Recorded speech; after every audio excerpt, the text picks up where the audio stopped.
Qu'est-ce que l'Église? Nous avons eu, il n'y a pas longtemps d'ailleurs, je crois, sans trop me tromper, que c'était au dernier baptême. Notre frère, le pasteur Prosper Bourran, posait la question, quelle est la véritable Église de Jésus-Christ? Quelle est la véritable Église de Jésus-Christ parmi tous ceux et toutes celles qui se proclament Église?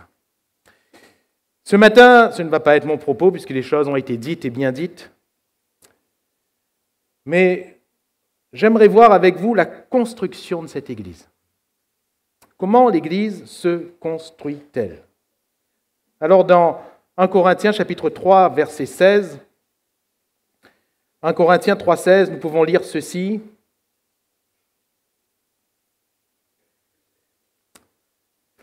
Ne savez-vous pas que vous êtes le temple de Dieu et que l'Esprit de Dieu habite en vous?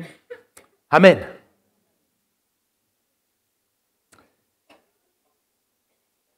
Ce verset, il est bivalent de toute façon. Une valeur individuelle et une valeur que je qualifierais de collective. Individuelle parce que Paul s'adresse à chaque chrétien en disant « Vous êtes chacun de vous, tu es le temple de Dieu ». Et une valeur collective puisqu'en s'adressant à l'Église, il dit « Vous êtes le temple de Dieu ». Et nous comprenons tous cette bivalence, dans le sens où nous concevons tous que de même que Jésus vit dans notre cœur à chacun de nous, Jésus vit également au milieu de l'Église. Nous sommes le temple de Dieu. Aussi, dans ce même passage, et ce va être le deuxième verset d'introduction, toujours dans 1 Corinthiens chapitre 3, et ce sera le verset 10, Paul va dire « Selon la grâce de Dieu qui m'a été donnée, en parlant de l'Église, j'ai posé le fondement, l'Église de Corinthe, comme un sage architecte, et un autre bâti dessus. Mais que chacun prenne garde à la manière dont il bâtit. » Alléluia. Qu'est-ce que ce verset nous apprend? Premièrement, que Paul, il définit l'Église de Dieu. Ici, en s'adressant aux Corinthiens, il vise l'Église locale. Il vise l'Église locale. Nous sommes bien conscients que l'Église de Dieu, avec un grand E, dépasse la localité.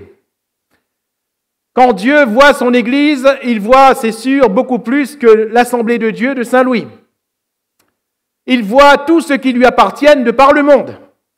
Et la Bible nous dit qu'il sait ce qui lui appartient. Peu importe l'étiquette, peu importe la dénomination. Cependant, Paul, il parle ici d'une localité. Nous sommes d'accord que Paul n'a pas posé le fondement de l'Église avec un grand E, c'est-à-dire de l'Église de par le monde. Non. Il parle ici aux Corinthiens et il dit « J'ai bâti, j'ai posé le fondement ». Et ensuite, il y en a d'autres qui sont entrés dans le champ et qui ont travaillé. Il parle par exemple d'Apollos. Il parle aussi de Céphas dans cette lettre, de Pierre. Et il dit un autre bâti dessus. Et il ajoute que chacun prenne garde à la manière dont il bâtit. Frères, sœurs, que chacun de nous prenne garde à la manière dont on bâtit. En nous sauvant, Dieu a fait de nous son temple. Et quand il est parlé de son temple, frères, sœurs, c'est son temple. Ce n'est pas mon temple, ce n'est pas votre temple, c'est son temple, à lui. Son temple, parce que c'est sa propriété. Nous ne nous appartenons plus à nous-mêmes, mais nous lui appartenons. Alléluia. C'est ce que nous voulons de professer dans ce chant. Son temple, parce que c'est son édifice. C'est lui qui construit. Alléluia. Jésus a dit, je bâtirai mon Église. Nous sommes ouvriers avec Dieu. De la même manière, c'est lui qui nous construit, frères, sœurs, c'est lui qui te construit, c'est lui qui me construit, c'est lui qui nous transforme. Alléluia. C'est lui qui nous change de gloire en gloire par son esprit. Son temple, c'est-à-dire sa propriété, son édifice est sa résidence. Sa résidence, parce qu'il vit en nous. Et il vit en chacun de nous, à lui soit la gloire. Le temple, donc, dans le sillage de cette désignation qui est double, l'Église, et donc moi-même ou toi-même, cela m'indique forcément que ce que je fais de ma vie détermine forcément ce que je fais de l'Église. Il faut que nous soyons conscients que tout ce que nous allons faire aura un impact sur l'Église. Forcément. Selon tout ce qu'on va faire, tout ce qu'on va dire, tout ce qu'on va concevoir, tout ce qu'on va penser, nous aurons un impact négatif ou positif sur l'Église. Que chacun prenne garde à la manière dont il bâtit. Oui, quand je suis dans l'enceinte, dans ce bâtiment, qu'on appelle aussi l'Église, oui, ce que je vais faire là aura un impact sur l'Église. Même ma passivité aura un impact sur l'Église. Mais n'oublions pas que lorsque nous sommes à table, ce que nous dirons, ce que nous ferons a un impact sur l'Église. Lorsque nous sommes de notre travail, ce que nous dirons ou ferons a un impact sur l'Église. Nous ne pouvons pas nous soustraire à l'Église, car celui qui nous a sauvés a permis que soit écrit dans sa parole, pas seulement dit par un homme, mais écrit dans sa parole, et il ajoutait chaque jour à l'Église ceux qui étaient sauvés. Nous sommes liés à l'Église. Et nous sommes liés à l'Église locale. Donc tout ce que nous ferons bénira l'Église ou portera préjudice à l'Église. Que chacun prenne garde à la manière dont il bâtit dessus. Alors, définition de l'Église aux yeux de Dieu, c'est quoi? Quand il parle de son peuple, dans Romains chapitre 9, verset 13, Paul va rappeler ces paroles et il va dire « J'ai aimé Jacob et j'ai haï Ésaü. » J'ai aimé Jacob et j'ai haï Ésaü. Entre parenthèses, cela m'apprend quand même une belle définition de l'amour, qui n'est pas toujours ma manière de voir, ma manière de concevoir en tant qu'être humain. Et parfois, même en tant que chrétien, on a trop tendance à assimiler l'amour à toute espèce de sentimentalisme. Mais Dieu, nous voyons que dans son amour, il tranche. Frères, sœurs, Dieu n'aime-t-il pas tous les hommes? Bien sûr que si. C'est écrit qu'il a tant aimé le monde. Mais qu'est-ce que ça veut dire, ça, alors? Un Dieu qui est. Du verbe haïr. On conçoit volontiers le Dieu qui aime. Mais est-ce que nous concevons le Dieu qui est? Le terme haine n'est pas trop dans notre vocabulaire de chrétien. On se refuse à haïr. Mais cependant, frères et sœurs, ne devons-nous pas haïr le péché? Ne devons-nous pas haïr tout ce qui est contraire à la parole de Dieu? Ne devons-nous pas haïr? Dans le livre de l'Apocalypse, chapitre 2, verset 6, « Tu as pourtant ceci, va-t-il dire à cette église, à qui il va faire des reproches? C'est que tu hais les œuvres des Nicolaïtes, œuvres que je hais aussi. » C'est-à-dire qu'il est en train de dire à cette église, tu as une haine qui est en phase avec la mienne. Mais c'est compliqué en tant que chrétien, peut-on parler de haine? Pourtant, on est d'accord, ce n'est pas moi qui le dis, ce n'est pas moi qui l'ai écrit, c'est dans la parole de Dieu. Qui sont ces Nicolaïtes? Alors, si vous faites des recherches, vous verrez qu'il n'y a pas grand-chose d'écrit. En tout cas, on ne peut pas dire qu'un commentaire soit plus exact qu'un autre sur ce fait. Toujours est-il qu'on peut sans se tromper, supposer que c'était une doctrine que Dieu rejetait et que cette Église rejetait.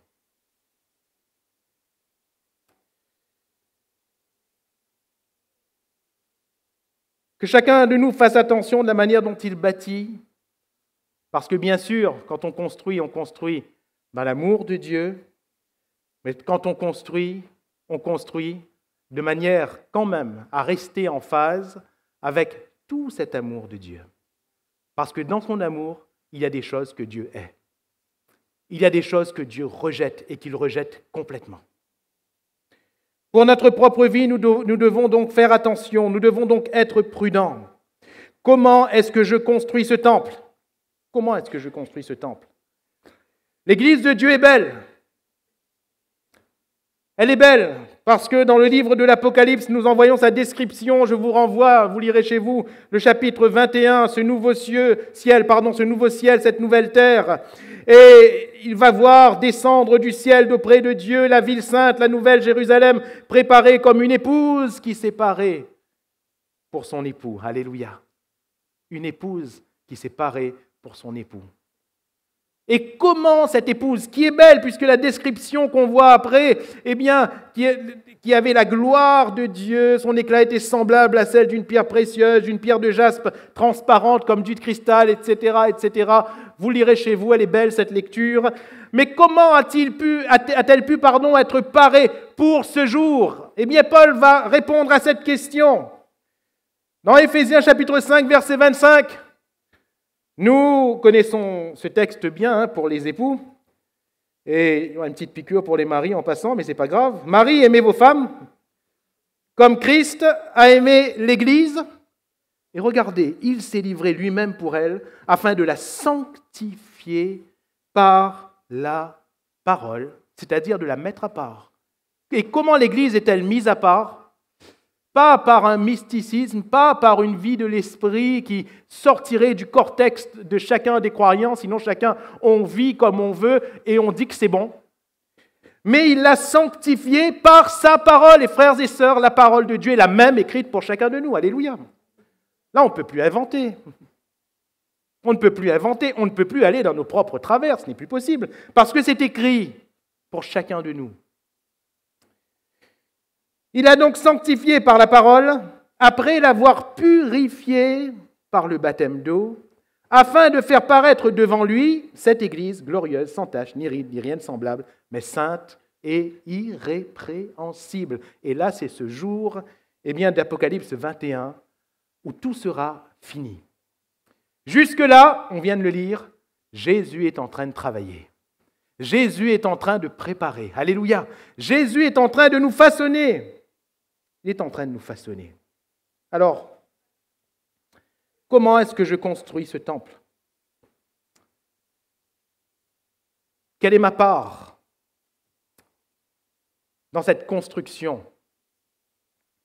Quelle est ma conception de l'Église ? Quelle est la finition que je conçois de cette Église ?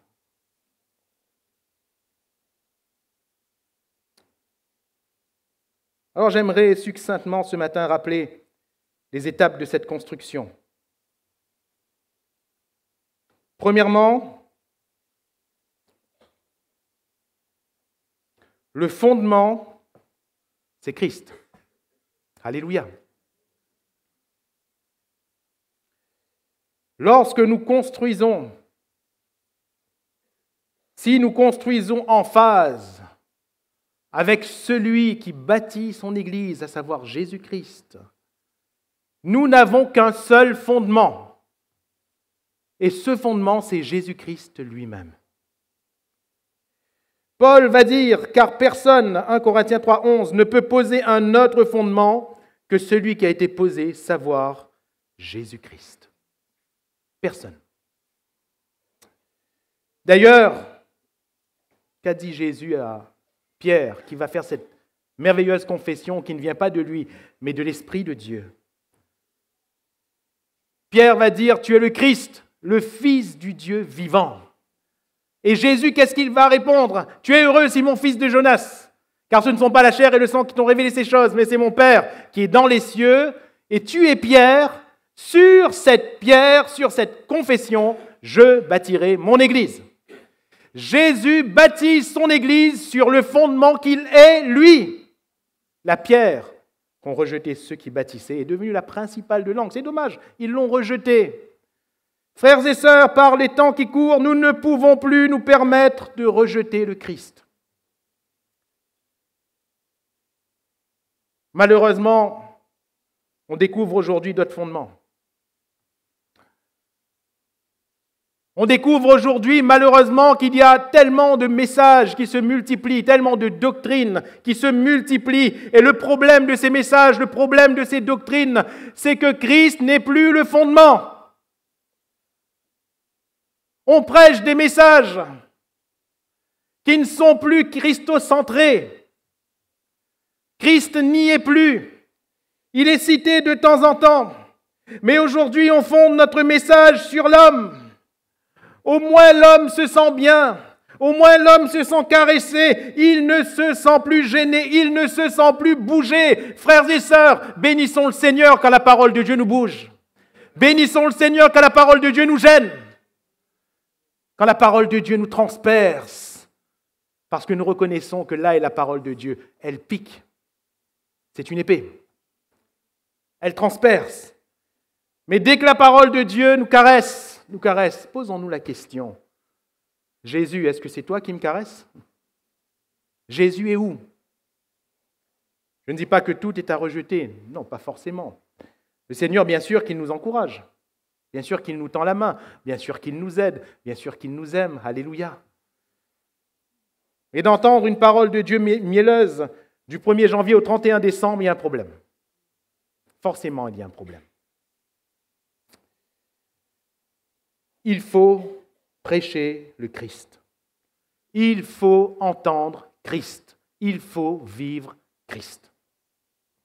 Et c'est pour ça que Paul va dire, je le répète tellement, mais il est bon de le rappeler ce matin, à cette même église de Corinthe, je n'ai rien voulu savoir au milieu de vous si ce n'est Jésus-Christ et Jésus-Christ crucifié. Le fondement, c'est Christ. Mon frère, ma sœur, cher ami, le fondement de ta vie, le fondement de ma vie, c'est Christ. Et je dois toujours revenir au Christ. Je dois toujours, questionner, pardonnez-moi l'expression, mais vous le comprendrez, questionner Christ. Je dois toujours soumettre mes désirs à Christ, soumettre, ce que je suis à Christ. Christ. Paul n'était l'esclave d'aucun homme, mais il était le prisonnier de Jésus-Christ. Même si, humainement parlant, il avait des chaînes, mais il se qualifiait ainsi, moi Paul, le prisonnier de Jésus-Christ, le prisonnier du Seigneur.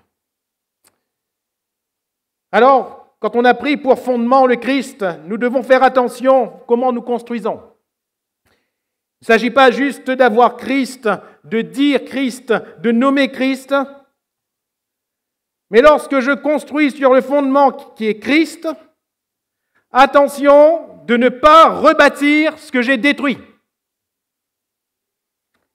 Attention de ne pas reconstruire ce que dans ma conversion et dans ma consécration, j'ai détruit. La Bible nous parle de ce temps d'Israël où, après avoir construit des autels aux dieux étrangers, après que ces autels aient été détruits par des rois qui se sont consacrés, ces autels ont été ensuite reconstruits. Ils ont reconstruit ce qui avait été détruit dans leur consécration. Galates 2, verset 18, Galates 2, 18. « Car si je rebâtis les choses que j'ai détruites, je me constitue moi-même un transgresseur. » Si je rebâtis les choses que j'ai détruites. La Bible nous parle du chien qui est retourné à ce qu'il avait vomi, de la truie qui est retournée après avoir été lavée à son bourbier. Si nous repratiquons les péchés desquels nous avons été délivrés, nous nous constituons des transgresseurs. Si, nous ouvrons la porte à des pensées, à des choses pernicieuses que justement nous avons rejetées dans notre consécration, nous nous constituons, nous-mêmes des transgresseurs.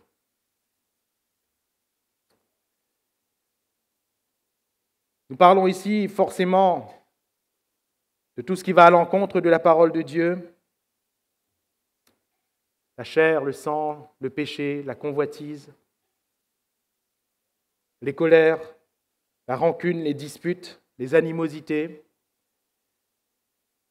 les fausses doctrines, les faux docteurs, toutes ces choses qui font du mal à l'Église et qui portent atteinte au nom même de Dieu. Attention de ne pas rebâtir ce que nous avons détruit et attention de ne pas détruire ce que Dieu a construit. Si quelqu'un, 1 Corinthiens 3,17, détruit le temple de Dieu, Dieu le détruira. Car le temple de Dieu est saint et c'est ce que vous êtes. Alléluia.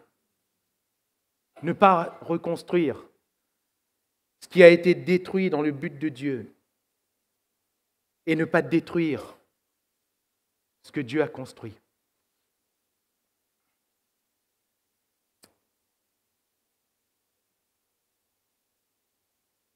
Dans le cadre d'une conférence, il y avait un prédicateur, qui est notre frère que nous connaissons tous, frère Don Corbin. Il avait dit ceci et ça m'avait fait réfléchir. Vous savez, quand on parle de la civilisation américaine, quand on parle des valeurs de ce peuple américain, il y a plusieurs points, dont l'un qui s'appelle de la pauvreté à la richesse. C'est-à-dire aller de rien et gagner tout. En anglais, ils disent ça, from rags to riches. De rien à tout. Effectivement, on voit tellement de récits, de vécus de personnes qui, dans ce système de la société américaine, n'avaient rien, sont partis avec de l'ambition, de la volonté, se sont battus et ont pu construire, pour certains même, des empires avec des richesses. Mais le frère Corbin, il a dit, lui, il connaît de ceux qui sont partis de rien et sont arrivés à rien. Ce n'est pas du rien au tout, c'est du rien à rien. Et en entendant ça, je me dis, mais comment c'est possible? Parce que bien sûr que quand vous savez, c'est ce que j'ai étudié, moi, dans mes études à l'université, tout ce qui a trait à ce monde anglophone et à cette civilisation américaine. On nous a tellement barbé presque sur ce point, aller de rien et réussir, aller de rien et réussir. Et là, tout d'un coup, j'entends quelqu'un qui dit aller de rien pour arriver à rien. Je dis, mais comment est-ce possible? Comment est-ce possible? Alors, il a expliqué. Il a dit qu'il connaît des hommes qui sont partis de rien, qui ont construit leur entreprise, qui ont construit carrément des empires presque, qui sont devenus, pour certains, millionnaires, voire milliardaires, qui ont eu une femme, des enfants. Les enfants, ont grandi dans l'abondance et dans la richesse, n'ont pas connu la misère. Et quand l'homme en question a légué aux enfants, et quand les enfants ont repris la suite, eux, ils n'ont pas eu la même volonté, ils n'ont pas eu la même vision, ils n'ont pas eu le même cœur, la même motivation. Et l'entreprise ensuite a coulé. Faillite totale, banqueroute totale, jusqu'à ce qu'il ne reste plus rien. Et il va dire, c'est ainsi qu'on va de rien à rien. Détruire ce que Dieu a construit. Quand le Seigneur a construit son œuvre à l'île de la Réunion, par exemple, il a construit avec ses matériaux, des matériaux nobles. On peut lire justement dans ce chapitre 3 de 1 Corinthiens.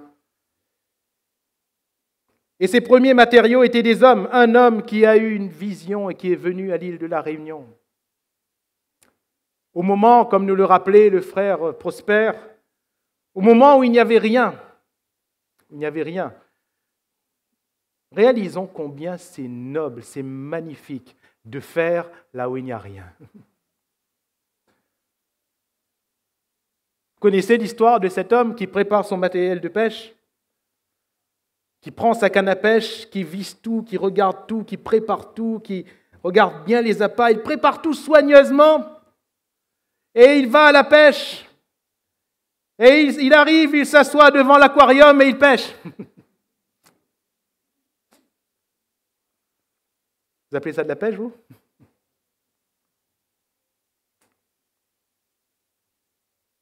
Facile de pêcher dans le bocal, n'est-ce pas? C'est facile de venir dans l'église, moi je n'aime pas faire ça. C'est facile de venir dans l'église et de dire viens chez nous, c'est mieux. C'est facile. Que Dieu nous garde de faire ainsi, frères et sœurs. Que Dieu nous garde d'aller pêcher dans les bocaux, d'aller pêcher dans les aquariums, dans les viviers. Une fois, j'ai rencontré quelqu'un qui allait dans une autre dénomination et qui disait « Comment c'est chez vous ?» Je lui ai répondu « Mais ça se passe comme ça, comme ceci, comme cela, on est différents de chez vous. » Et il m'a dit « Mais on dirait que chez vous c'est mieux, je vais venir. Je vais venir. » Je dis « Tu es libre de venir écouter. » Il dit « Non, mais je vais venir. » Et il n'était jamais venu au milieu de nous. « Je vais venir m'attacher. » Je regardais, j'ai dit « Monsieur, vous vous sentez bien là où vous êtes là ?» Il m'a dit « Oui. » Je lui ai dit « Restez-y. Restez-y. Si vous vous sentez bien là où vous êtes, restez-y. Il n'y a pas de problème. » On n'a aucun point d'honneur à faire ça. Aucun point d'honneur. On préfère aller au large, aller dans la mer, passer parfois une journée de pêche et ne ramener qu'un seul poisson. Qu'un tilapia. Parce que dans ce tilapia, le Seigneur sera glorifié. Une âme qui se convertit, il y a beaucoup de joie dans le ciel. Une âme.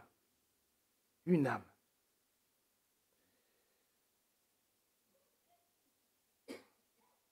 Il y a eu des valeurs qui ont été prônées. Quand Dieu a bâti son Église ici, quand Jésus a bâti son Église ici, il y a eu des valeurs. Et l'Église a grandi. Et ce matin à Saint-Louis, nous sommes là. Alléluia. Nous sommes le fruit de ce travail, parce que d'autres ont travaillé, d'autres ont construit avant. Mais aujourd'hui, comment nous voulons construire? Comment est-ce que nous voulons construire? Faisons attention de ne pas détruire ce que le Seigneur a construit. Alléluia. Il faut donc construire avec ce qui est précieux. Comme je viens de le dire, Paul va mettre en opposition dans ce chapitre 3 le foin, le chaume, la paille, l'argent, l'or et les pierres précieuses. Et il va nous dire de construire avec ce qui est précieux. Parce que quand le feu va venir, ce qui est chaume, foin et paille va disparaître. Et qu'est-ce qui est précieux, frères, sœurs? Ce qui est précieux, ce sont les valeurs que Dieu lui-même donne.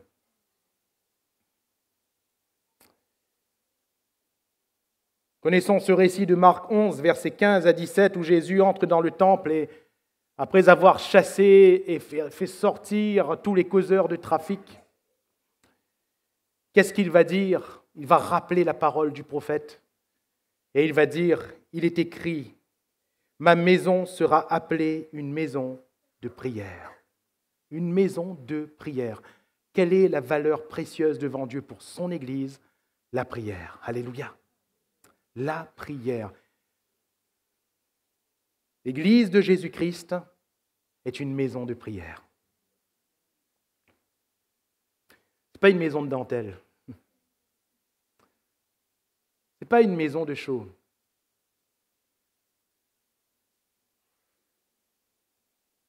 Des fois, nous organisons des choses qui sont fraternelles.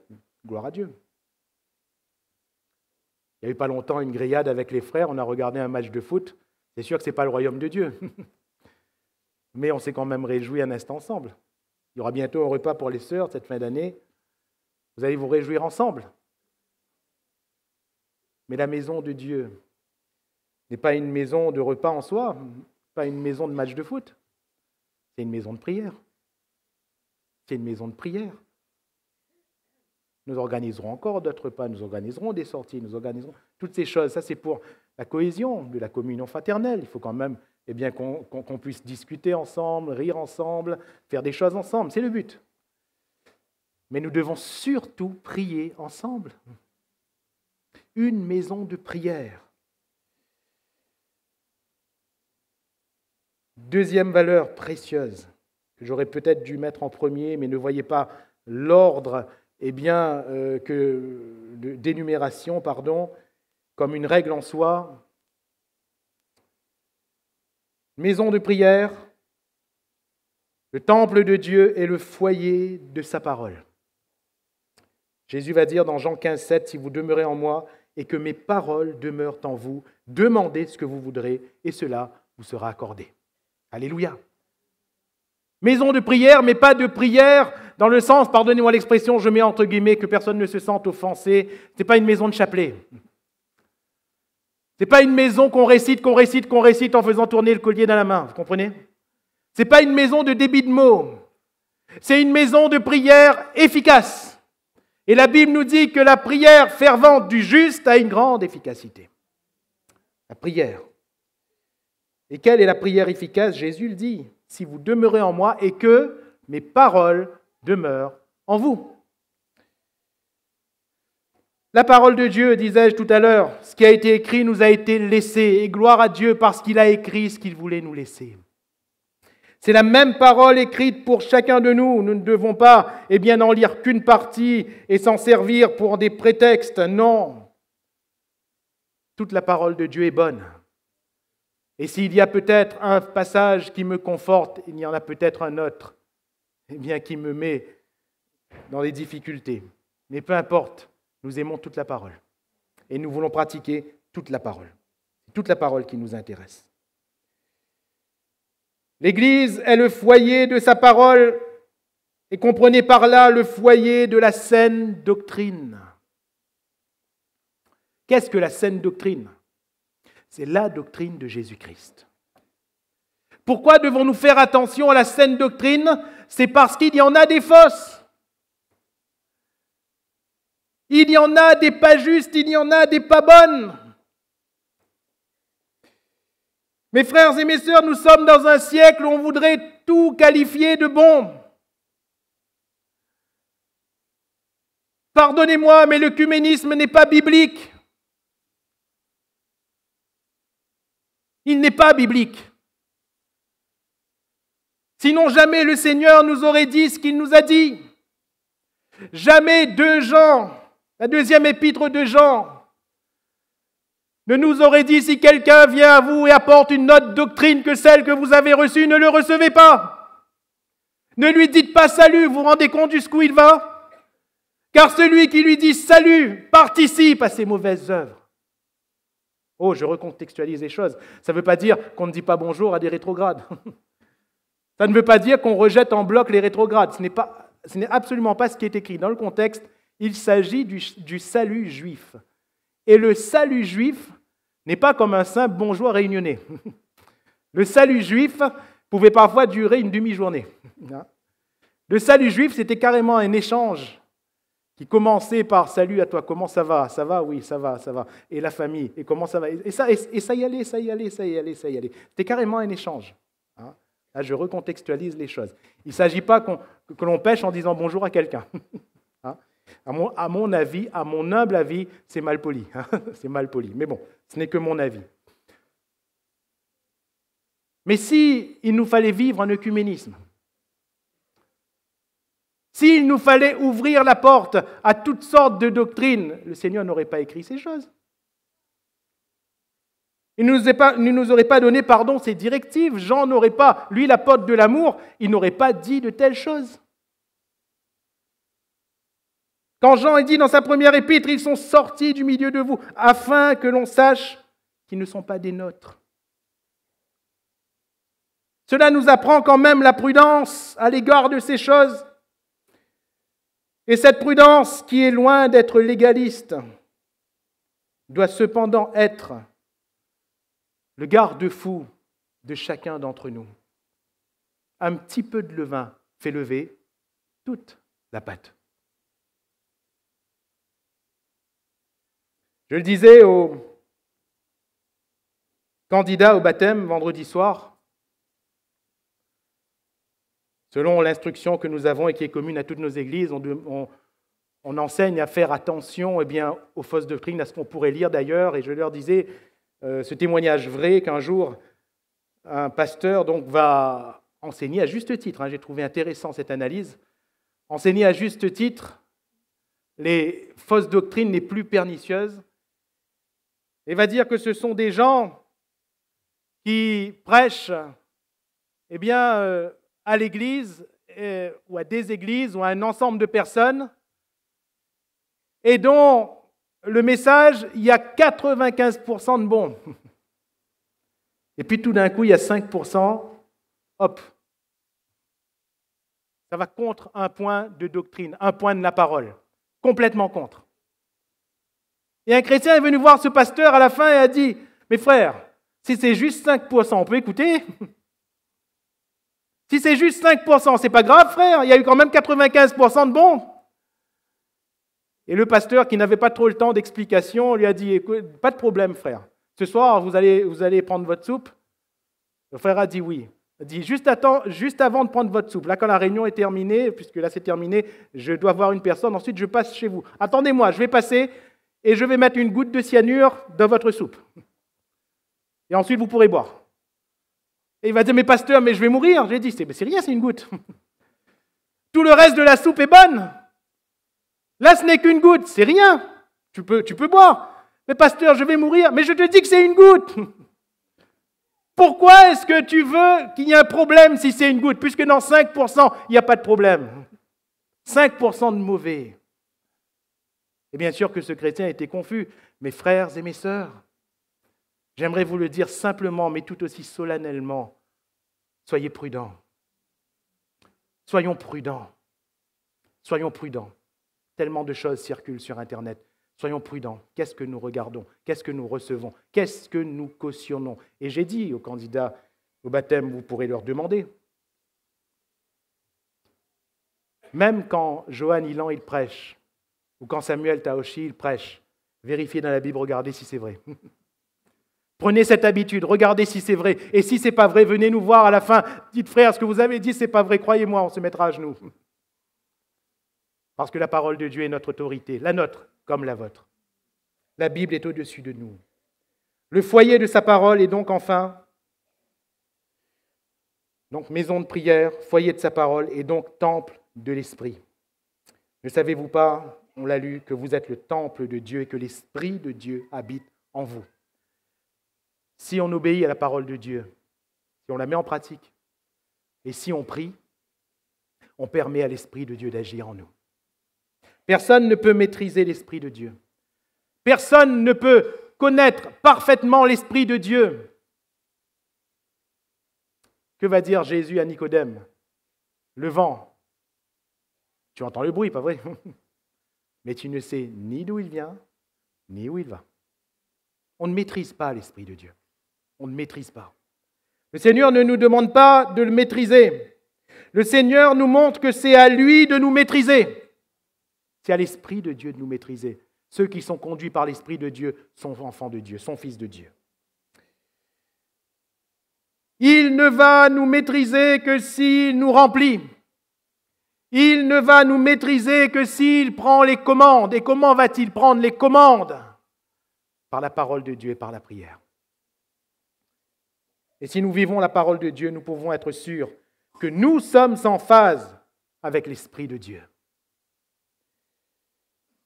Il y a parfois de ceux qui croient être remplis de l'Esprit, mais quand on les regarde, naturellement, pas eux, parce que par rapport à notre propre vie, laissez-moi vous dire une chose, frères, sœurs, par rapport à ma propre vie, je ne peux pas être objectif.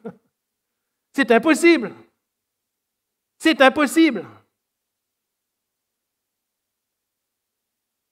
Mon frère, tu veux savoir, si tu es un homme de bien, demande à ta femme.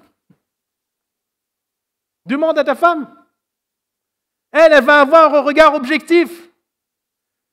Mais tu ne peux pas dire de toi-même, je suis un homme de bien. C'est subjectif, forcément.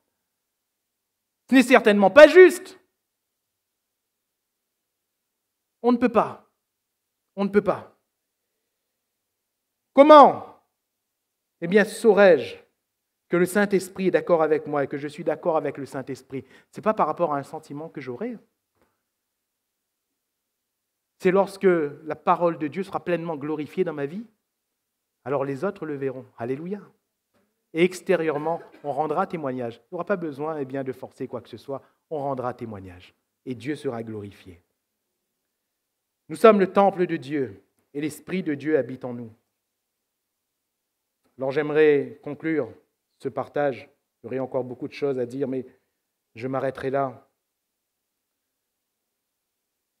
La Bible nous dit dans Luc chapitre 19, verset 5, lorsque Jésus fut arrivé à cet endroit, il leva les yeux et lui dit, « Zachée, hâte-toi de descendre, car il faut que je demeure aujourd'hui dans ta maison. »